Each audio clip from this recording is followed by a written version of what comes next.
नमस्कार, JKLH live में आपका बहुत स्वागत करते हैं। मैं हूं आपके साथ हिना जुबैर।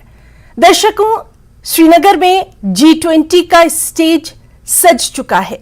जी हां, आज वहां पर G20 की टूरिज्म वर्किंग ग्रुप की अहम बैठक है। इस बैठक के लिए शहर में सिक्योरिटी की अगर बात करें तो कड़े बंदोबस्त दिखाई दे रहे हैं। शहर को किसी दुल्हन की तरह सजाया संवारा गया है। धारा 370 यानी आर्टिकल 370 हटाए जाने के बाद कश्मीर में ये सबसे पहला बड़ा अपनी तरह का आयोजन है। कश्मीर में हो रही ये बैठक कूटनीतिक तौर पर भारत के लिए बड़ी उपलब्धि है। इससे दुनिया कश्मीर के सामान्य होते हालात की झलक देख पा रही है। बता दें कि चीन के अलावा सिर्फ 2 देश तुर्की और सऊदी अरब ने बैठक के लिए हिचकिचाहट दिखाई। इन देशों को छोड़ दें तो अमेरिका, रूस, Britain, Canada, France, Germany, European union और साउथ अफ्रीका जैसे 17 ताकतवर देशों के 60 डेलीगेट्स इस बैठक में हिस्सा ले रहे हैं। टूरिज्म वर्किंग ग्रुप की यह अहम बैठक है। तो लगातार इसकी जो लाइव तस्वीर हैं वो हम आप तक पहुंचा रहे हैं। आपको बताएं कि 2019 में जम्मू कश्मीर का विशेष दर्जा समाप्त किए जाने के बाद ये अपनी तरह का पहला बड़ा इंटरनेशनल प्रोग्राम है। खास तौर पर यहां पर सिक्योरिटी की अगर बात करें तो लगातार कई दिनों से हम देख रहे हैं चप्पे चप्पे पर यहां पर सिक्योरिटी के पुख्ता बंदोबस्त किए गए हैं। सबसे अहम ये कि न सिर्फ ड्रोन कैमरों के जरिए बल्कि CCTV हर गली, हर अहम शाहराहों पर सिक्योरिटी के पुख्ता बंदोबस्त नजर आ रहे हैं। यहां तक कि खूबसूरत डल झील में भी हमने देखा कि किस तरह से वहां पर खुसूसी मरीन्स को तैनात किया गया है सिक्योरिटी के लिए। और आज का दिन बेहद अहम इसलिए माना जा रहा है क्योंकि पूरी दुनिया G20 की इस बैठक के जरिए कश्मीर की वो तस्वीर देख रही है जिसके लिए कश्मीर शुरू से जाना जाता रहा है। खास तौर पर अगर हम यहाँ के जो मेहमान जब उन्होंने यहाँ पर कदम रखा, लगातार जिस तरह से उनका स्वागत किया जा रहा है, जिस तरह से भव्य तौर पर कश्मीर की जो तहजीब और सकाफत है, कश्मीर का जो कल्चर है, जो कश्मीरियत है, वो यहाँ पर साफ तौर पर दिखाई दे रही है। और इससे मेहमानों के चेहरे भी खिले हुए हैं। और न सिर्फ यहाँ आने वाले मेहमान जिनमें तमाम अहम शख्सियात शामिल हैं, मीडिया नुमाइंदों को भी खास तौर पर यहाँ पर मदऊ किया गया है। यहाँ के जो लोकल्स हैं, मकामी लोग हैं, कई तरह से उन्हें धमकियां भी दी गई। हमने देखा कि किस तरह से TRF की तरफ से लगातार उन्हें मकामी लोगों को धमकियां दी जाती रहीं कि इस अहम बैठक में वो पार्टिसिपेट ना करें, शामिल ना हो। लेकिन आज यहां पर ये जो तस्वीर निकलकर दुनिया के सामने जा रही है, ये साफ तौर पर बता रही है कि आम कश्मीरी क्या चाहता है। जिस तरह से यहाँ के दस्तकार खुश हैं, यहाँ के फनकार खुश हैं, यहाँ शिकारे वाले खुश हैं, यहाँ पर जो पेपर मैशी का काम करने वाले लोग हैं वो खुश हैं। हर शोबे से जुड़ा इंसान बेहद खुश नजर आ रहा है। और आपको बताएं कि G20 की बैठक को केंद्रीय मंत्री डॉक्टर जितेंद्र सिंह ने संबोधित किया। इस अहम मौके पर डॉक्टर जितेंद्र सिंह ने कहा कि इस बैठक से 50 साल पुरानी यादें ताज़ा हो गई हैं, क्योंकि कश्मीर हमेशा से ही फिल्मों की शूटिंग के लिए बेहतरीन जगह रहा है, सबकी पसंदीदा जगह रहा है। क्या कुछ उन्होंने अपनी यादें यहाँ पर ताज़ा की, आपको दिखाते हैं। I think over the last few moments when I was trying to capture what all I was seeing and I was also listening to Amitabh, the first thought that occurred to me was that it is indeed a moment of rejuvenation, a moment of reincarnation.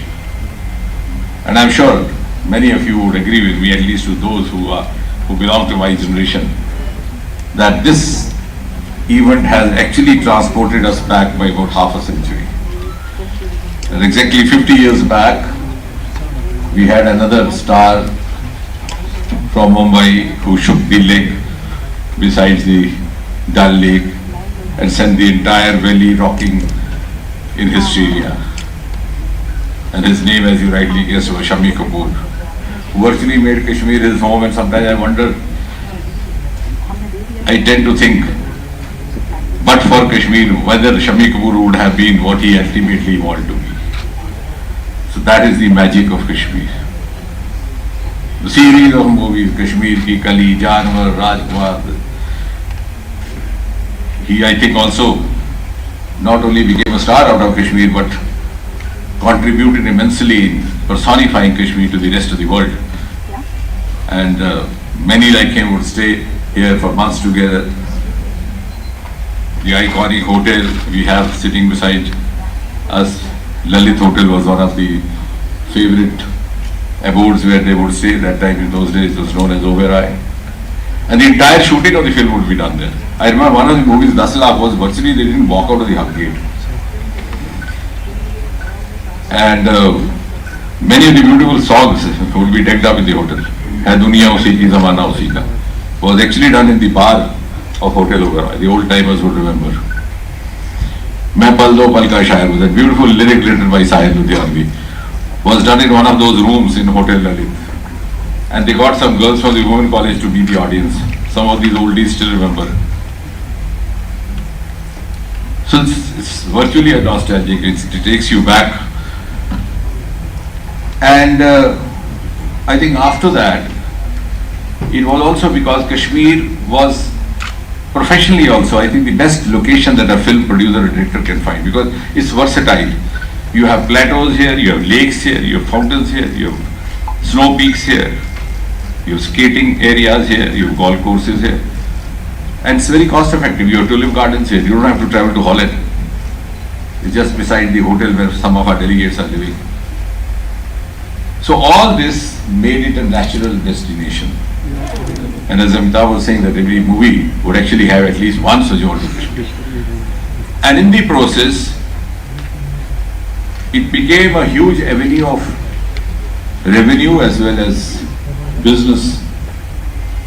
We had school boys and girls doing part-time jobs as extras, as clapper boys, and in Jai Jai Shiv Shankar, the song, besides the temple, we had one of our local groups doing that drum beating. So it became a huge vocation actually till about 1990. And Amitabh was now referring to Bobby. But what is significant is that Raj Kapoor, just before Bobby, had experimented doing a movie in Europe, which was a great hit called Sangam, a triangular love story. And after that he came back to an autobiographical, which was good but didn't work well in the box office. So as a revenge he came back, and when he came back vengefully, his natural choice was Kashmir. He didn't go to Europe, he came to Kashmir. और G20 Sherpa और नीति आयोग के पूर्व CEO Amitabh Kant ने G20 की बैठक को संबोधित किया और अपने संबोधन में अमिताभ कांत ने कश्मीर से बॉलीवुड फिल्मों के रिश्तों को लेकर खास चर्चा की। Phool Khile, which was Shashi Kapoor and Nanda that time. As a child, no movie of Bollywood was complete without Kashmir. And in the 60s and 70s, Bollywood became synonymous with Kashmir. Bollywood's romance with Kashmir began with movies like Kashmir Ki Kali, Himalaya Ki Godi Mein, and Jab Jab Phool Khile, and they captured the picturesque landscape of Kashmir. No romance in India was complete without Kashmir. And much later there was a film which became a household word in India. And I went and stayed in that cottage which was famous as the Bobby Cottage, because the Bobby film was shot in Gulmarg, and it became a household word in India. And later, more recently, if you look at it, there have been films like Laksh, there have been films like a huge variety of films like Laksh, Highway, Razi, Haldar, and many more have been shot in the state of Kashmir. Actually, getting inspired from Kashmir, this inspiration of Kashmir has been so immense that Indian filmmakers started shooting great films in other Indian states like Rajasthan, Kerala, many other places. But the other big thing that happened was that Indian filmmakers started traveling abroad and started shooting in many other places. So actually, one of our leading movie director, Yash Chopra, his many mega hits like Chandni, They introduced the majestic Swiss Alps to the Indian audience. And then there was a blockbuster Hindi movie called Dilwale Dulhania Le Jayenge, which sparkled the Indian tourists' love for Switzerland. And actually, Mr. Chopra shot several films there, and the Lake Lunin in Bern is actually now named as Lake Chopra, simply because, and there is a statue of Yash Chopra because all films are shot there. And this has been a two-way process. Indian filmmakers went and shot there, and international filmmakers came and shot here. So several international filmmakers, several Academy Award filmmaking Hollywood movies, such as Slumdog Millionaire, The Best Exotic Marigold Hotel, The Darjeeling Limited, Exit, Pray, Love, and The Life of Pi were all being shot in India during this period.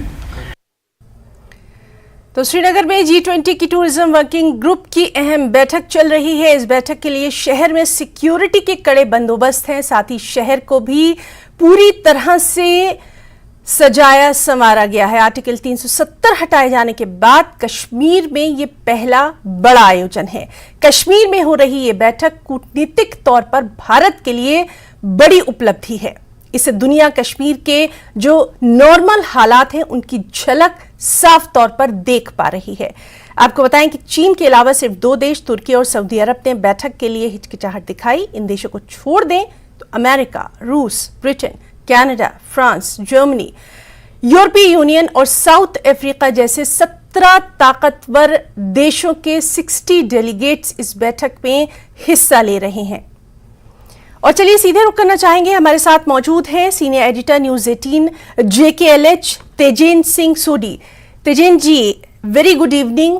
और शुरुआत हम यहीं से करना चाहेंगे, अगर फिरदौस बरुए जमीयस्त हमीयस्त और आज इसकी तस्वीर पूरी दुनिया देख रही है कि वाकई में कश्मीर जन्नत है।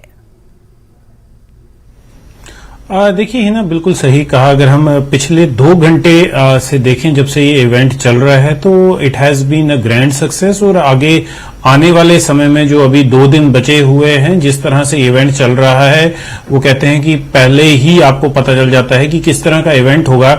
बिल्कुल सही कहा आपने कि 60 डेलीगेट्स अब्रॉड से आए हुए हैं, लगभग 120 के करीब बाकी डेलीगेट्स हैं जो भारत के अलग अलग हिस्सों से, और कई डेलीगेट्स ऐसी कंट्री से जिनको स्पेशल इनवाइट दिया गया है, जो G20 का हिस्सा नहीं है लेकिन उनको इनवाइट दिया गया है। आप देख लीजिए रामचरण, जो Indian film industry specially south की फिल्म इंडस्ट्री के एक बहुत ही माने हुए नाम है, वो वहां पर थे, उन्होंने परफॉर्म भी किया। तो सबने यही अपील की कि और ये एक मैसेज कन्वे किया कि देखिए एक टाइम ऐसा था कि बॉलीवुड की कोई भी मूवी तब तक कामयाब नहीं मानी जाती थी जब तक उसकी शूटिंग जम्मू कश्मीर में नहीं होती थी, लेकिन अनफॉर्चुनेटली पाकिस्तान द्वारा जो चलाया गया आतंकवाद जम्मू कश्मीर में था, उस आतंकवाद ने जम्मू कश्मीर की इकोनॉमी को कई साल पीछे धकेल दिया। कश्मीर जिसके पहाड़ों का आप देख लें कि कोई मुकाबला नहीं है, स्विट्जरलैंड के पहाड़ों से ब्यूटीफुल लोकेशंस आपको जम्मू कश्मीर में मिल जाएंगी। और इस बात का सबूत अभी जो हाल ही में फॉरेन डेलीगेट्स आ रहे हैं और जो फॉरेन विजिटर्स या टूरिस्ट जम्मू कश्मीर आ रहे हैं, वो इस बात का बिल्कुल प्रूफ दे रहे हैं कि जैसे जम्मू कश्मीर की नेचुरल ब्यूटी है वो वैसी पूरी दुनिया में आपको कहीं नहीं मिलेंगी। आपको बर्फ से लदे हुए पहाड़ मिल जाएंगे, सब सरसब्ज पहाड़ भी मिलेंगे, आपको जंगल, झरने, नदियां, हर चीज आप सिर्फ जो इमेजिन कर सकते हैं कि ऐसा होगा वो कश्मीर है। जैसे कहा जाता है कि अगर आप इमेजिन कर सकते हैं कि जन्नत कैसी होगी तो आप एक बार कश्मीर आए तो आप जन्नत भूल जाएंगे। कश्मीर आपको वो एनवायरनमेंट है वो प्रोवाइड करेगा। रही बात कश्मीर के बारे में, आप देखिए G20 इवेंट जो आज 3 बजे से कश्मीर घाटी में शुरू हुआ है, फॉरेन डेलीगेट्स आए हुए हैं। एक मौका है कश्मीर के लिए, ना सिर्फ कश्मीर के लिए बल्कि पूरे जम्मू कश्मीर के लिए एक ऐसा मौका है कि अपने आप को प्रोजेक्ट करने का और प्रोजेक्ट ग्लोबल स्टेज पे प्रोजेक्ट करने का कि आप आइए, जम्मू कश्मीर आपके लिए बाहें पसार के खड़ा हुआ है। कश्मीर में जो पहले हालात खराब थे आपने देख लिया, वो हालात बिल्कुल सामान्य हैं। हाँ, सुरक्षा के इंतजाम करने पड़ते हैं जब आपके लिए इतने इंपॉर्टेंट वीवीआईपी डिग्निटरीज आपके एरिया में आ रहे हों, तो आपको सिक्योरिटी अरेंजमेंट्स पूरे रखने पड़ रहे हैं। लेकिन आप देख लीजिए कश्मीर के आम नागरिक की तरफ, जिसने पूरे जोश से, पूरे खलूस से इन डिग्निटरीज को वेलकम किया है। डे 1 से जब ये बात चल रही थी कि कश्मीर में G20 का इवेंट होगा, तो जम्मू कश्मीर के लोग इस दिन का बेसब्री से इंतजार कर रहे हैं। ना सिर्फ देखिए सरकार अपनी तरफ पे काम तो कर रही है, जैसे कहीं पर रेनोवेशन वर्क हो रहा है, कहीं पर स्मार्ट सिटी के तहत, लेकिन कश्मीर के आम नागरिक ने, आम दुकानदार ने भी बढ़ चढ़ के इस इवेंट में हिस्सा लिया। आप देख लीजिए, मेरे को अपने सूत्रों ने यह भी बताया कि कई लोग जिनके घर G20 के इवेंट के रास्ते में थे, जी, उन लोगों ने भी अपने घरों में के बाहर नया पेंट करवा दिया, ये दिखाने के लिए कि जब आपका कोई डेलीगेट बाहर से आ रहा है तो एक घर जो आपका अगर पेंट नहीं होगा, उसकी खस्ता हालत होगी, तो एक इमेज अच्छी नहीं रहेगी। तो कश्मीर के लोग चाहते हैं, देखिए पिछले 30-35 साल से कश्मीर का आम नागरिक जो है वो नुकसान झेल रहा है। पाकिस्तान की तरफ से जो गन भेजी गई है, पाकिस्तान की तरफ से जो हालात खराब किए गए हैं, इसका जो विक्टिम है कौन है? कॉमन कश्मीरी है, आम नागरिक है, जो जिसके बच्चे एजुकेशन नहीं पा रहे, जिसका बिजनेस नहीं चल रहा, जिसका, ये किस वजह से था? ये उस वजह से था कि पाकिस्तान नहीं चाहता था कि जम्मू कश्मीर के लोग तरक्की करें। लेकिन जब से 370 हटा दी गई 5 अगस्त 2019 के बाद, और जब से जम्मू कश्मीर एक यूनियन टेरिटरी बनाया है, तब से आप देख लीजिए कि जब किस तरह से हर एक चीज चेंज हुई है। आप 2019 से पहले का टाइम देख लीजिए, हर आए दिन पथराव होता था। श्रीनगर का लाल चौक जहां पर आतंकी हमले होते थे, लेकिन अब 2019 के बाद की तस्वीर देख लीजिए, आज आपको कोई खबर नहीं मिलती कि कश्मीर में कहीं पत्थरबाजी हो रही है। आपको कहीं पर यह खबर नहीं मिल रही कि लाल चौक में आतंकी हमला हुआ। उस घंटा घर पे, क्लॉक टावर पे, जहां पर किसी वक्त पाकिस्तान के झंडे खुलेआम फहराए जा रहे थे, आज वहां पर तिरंगा शान से वहां पर फहराया जा रहा है। तो ये एक चेंज दिखा रहा है जो ग्राउंड पे है, और इस चेंज को कश्मीरियों ने वेलकम किया हुआ है। जी हिना, बिल्कुल बिल्कुल तेजिन जी, और बहुत अच्छे तरीके से आपने ये बात यहाँ पे दर्शकों के सामने रखी है कि G20 से किस तरह से तस्वीर जो है वो आज से ही बदलने लगी है। तेजिन जी, चूंकि आपका भी इतना लंबा जर्नलिज्म का पूरा करियर रहा है, और हम लोगों ने भी देखा है, ये वही जगह है जहां पर नौजवानों के हाथ में पत्थर हुआ करता था।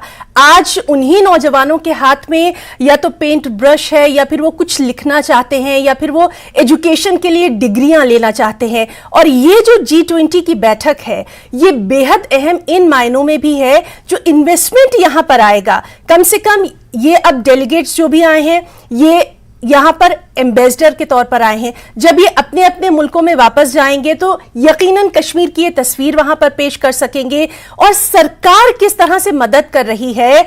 जो इन्वेस्टमेंट की अगर मैं खास तौर पर बात करूं, स्मॉल स्केल इंडस्ट्रीज की बात करूं, स्टार्टअप्स की बात करूं, तो ट्रांसपेरेंसी जितनी ज्यादा होगी उतना ही इन्वेस्टमेंट अच्छा होगा। जितना ज्यादा यहां उन्हें पेपर वर्क कम होगा, उतना इन्वेस्टमेंट अच्छा होगा। इन तमाम चीजों को लेकर भी इस बैठक को आप कितना अहम मानते हैं सर? देखिए हिना, जब लगभग 30-35 साल पहले जम्मू कश्मीर में हालात पाकिस्तान ने खराब किए थे, जब यहां पर गन कल्चर शुरू किया था, तो यहां पर एक साइलेंट मेजॉरिटी थी कश्मीरियों की जो ये चाहती थी कि पाकिस्तान इस तरह के हालात खराब ना करे, जो आतंकवाद के बिल्कुल खिलाफ थे।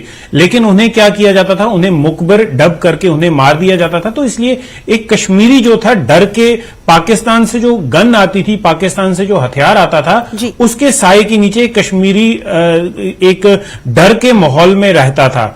लेकिन अभी आप देख लीजिए, जब से 370 हटा है तो हालात बिल्कुल चेंज हो गए। आपने बिल्कुल सही कहा कि एक टाइम ऐसा था कि ये वही कश्मीरी यूथ था जिनके हाथों में पत्थर होता था जिनके हाथों में एक हथियार थमा दिया जाता था कि जाओ सुरक्षा बलों पे हमला करो।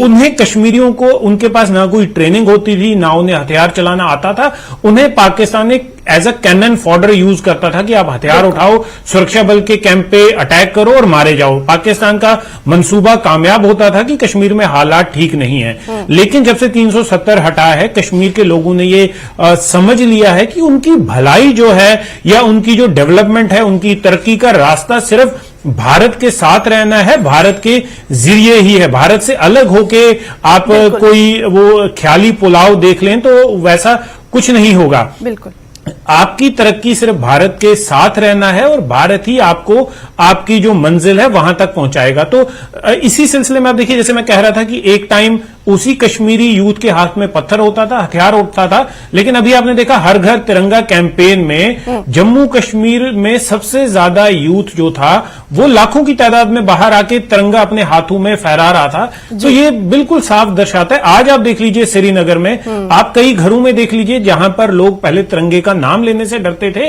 आज उनके घरों पे तिरंगा शान से लहरा रहा है। कश्मीरी यूथ जो है वो मेन स्ट्रीम ज्वाइन कर रहा है। कश्मीरी यूथ ये चाहता है कि वो पढ़े लिखे, उन्हें नौकरियां मिले, वो अपने घर के लिए 4 पैसा कमाए, अपनी तरक्की और देश की तरक्की में वो भागीदार हों। बात रही ये जो सिंगल विंडो सिस्टम इंट्रोड्यूस किया जा रहा है कि वो पेपर वर्क की जो हैसल होती थी, एक टाइम पे ब्यूरोक्रेसी होती थी, आपको पहले एक टेबल पे जाना पड़ता था, वहां पर उनको जैसे अंग्रेजी में कहते हैं कि उनके पाम को ग्रीस करना पड़ता था, उसके बाद फिर आपको दूसरे टेबल पे जाना पड़ता था।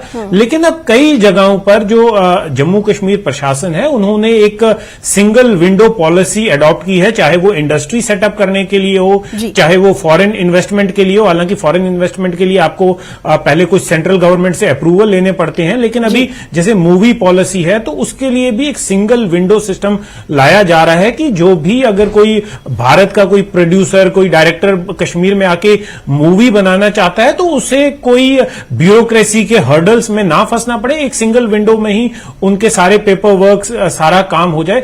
गवर्नमेंट जम्मू कश्मीर की एडमिनिस्ट्रेशन ने कुछ इंसेंटिव्स भी इंट्रोड्यूस किए हैं, जो अगर आप आके मूवी बनाना चाहते हैं तो कई तरह के इंसेंटिव्स हैं। आज एक स्टेट की पॉलिसी, फिल्म पॉलिसी भी आई है, उस पे भी जो है विचार करने के बाद कई चीजें सामने आएंगी। तो इस तरह से जम्मू कश्मीर प्रशासन जो है वो ये चाहता है कि जम्मू कश्मीर के लोगों की भलाई हो। भारत के जितने भी इंडस्ट्रियलिस्ट हैं या जो फिल्म प्रोड्यूसर हैं, आज आप देखिए ओटीटी प्लेटफॉर्म्स के हेड या उनके सीनियर एग्जीक्यूटिव्स भी कश्मीर में आए हुए हैं, कई बॉलीवुड प्रोड्यूसर्स, एक्टर्स वो भी कश्मीर में हैं।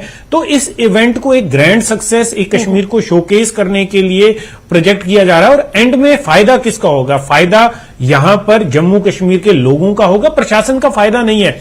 आप देख लीजिए मनोज सिन्हा आज एलजी हैं, कल जब हो सकता है जब चेंज हो जाए, उनको अपना बेनिफिट नहीं है, गवर्नमेंट को यहां पर अपना बेनिफिट नहीं है। अपना बेनिफिट यहां पर एक कॉमन कश्मीरी के लिए है जिसने लॉन्ग टर्म पूरी जिंदगी यहीं रहना है। ब्यूरोक्रेट्स का एक टेन्योर होता है, वो अपनी जॉब पूरी करके रिटायर हो जाएंगे। हर एक पॉलिटिशियन का भी एक टाइम होता है, उन्होंने सर्विस करनी है, फिर दूसरे की बारी आती है। लेकिन एक कॉमन कश्मीरी जो पैदाइश से लेकर मरते दम तक कश्मीर में रहने वाला है, जिसका पूरा सर्कल, उसकी पूरी फैमिली, उसकी पूरा सब कुछ कश्मीर से जुड़ा हुआ है, इस तरह के इवेंट, इस तरह के वो उस कश्मीरी को बेनिफिट दिलाने के लिए प्रशासन लगातार वैसे काम कर रहा है। जी बिल्कुल तेजन जी, और बहुत ही यहाँ पर एक खुशाइन तस्वीर, बहुत ही अच्छे दिनों की जो हकीकी मायनों में तस्वीर है वो आज से कम दुनिया देख रही है। तेजन जी, आपका बहुत बहुत यहाँ पर शुक्रिया अदा करना चाहेंगे,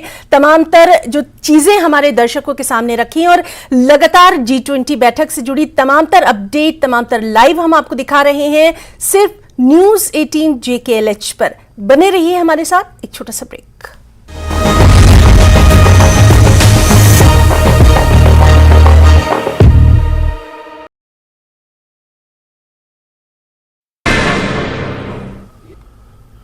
नमस्कार, आप देख रहे हैं धार भी रफ्तार भी, मैं हूं आपके साथ अबू हुरैरा। आइए खबरों को देखते हैं फटाफट अंदाज में। मंच सज चुका है। आज घाटी के लिए बड़ा दिन है। आज यहां G20 की बैठक होने जा रही है। तमाम तैयारियां मुकम्मल। मेहमानों की मेहमान नवाजी के लिए घाटी पूरी तरह तैयार। सिक्योरिटी से लेकर मेहमानों के खान पान तक का खूब ख्याल रखा गया। केंद्रीय मंत्री जितेंद्र सिंह ने कहा कि श्रीनगर में हो रही G20 बैठक भारत के लिए जम्मू कश्मीर के बदले हुए परिदृश्य को दिखाने का एक अच्छा अवसर है। जितेंद्र सिंह ने कहा कि G20 की बैठक प्रतिनिधियों को जम्मू कश्मीर में हुए बदलाव को स्वयं देखने का अवसर देगी। श्रीनगर नगर निगम आयुक्त अतहर आमिर खान ने कहा कि G20 आयोजन हमारी अर्थव्यवस्था के लिए बहुत फायदेमंद होगा और आने वाले प्रतिनिधि दुनिया में हमारे राजदूत होंगे। और केंद्रीय पर्यटन मंत्री जी किशन रेड्डी ने भी श्रीनगर में G20 की बैठक को संबोधित किया। उन्होंने क्या कुछ कहा है, आपको दिखाते हैं। Ancestors invoked the sun god of the Marthan temple here only. Before I talk about the significance of film tourism, I would like to highlight the beauty and cultural richness of the host destination is Srinagar city. Before Amitabh Kant ji and Jitendra Singh ji in detail they spoken about this Srinagar city. Srinagar is one of the India's natural beauty and the oldest city. The beauty of Srinagar, the paradise on earth, has been spoken and retained about since our ancient times. The 12th century author Sri Kalyana, in his book named Rajatarangani, wrote that the gods often descended to sit on the banks of the lakes of Srinagar. Friends, due to its unique beauty, the place has captured the imagination of filmmakers and artists throughout the years. Many famous Indian and international films and documentaries were shot in Jammu Kashmir last so many years. Over the next few days, our aim to revive film tourism not only in Jammu Kashmir like it is used to be in the past but across India. और मशहूर film actor Ramcharan ने G20 की बैठक में हिस्सा लिया और रामचरण ने आज G20 की बैठक में अपनी फिल्म RRR को लेकर चर्चा की और कश्मीर से जुड़ी अपनी यादें भी यहां उन्होंने साझा की। So much for having me, Shekhar. Thank you for having me. I never get tired talking about. I usually they say let's talk less about achievements, but RRR is so special. I shy away from talking about my achievements. I feel like a third person when somebody's talking about our achievements. I feel like I'm listening about somebody else. That's how detached I am with my work. But not with RRR. RRR is not just my film, it has become India's film. Indian people have owned it. And I want to correct my statement, it's not just India. People from the east and the west and the north and the south, all the countries have owned it. My dear friend, the Korean ambassador is here. I've seen your video, sir. Thank you so much. What a tribute to RRR. It is not our song anymore. Fantastic. So right after the session, I am excited to have a dance off with you. So like I was saying, it's not my movie, it's not my song, it's not my Academy Award, it's not my director, my composer who won it, it's the people who won it. It's the people who have taken it to the academies, to the global globe. And for me to again having an opportunity to talk about it again, it's not about talking about me, it's talking about the people and people's love.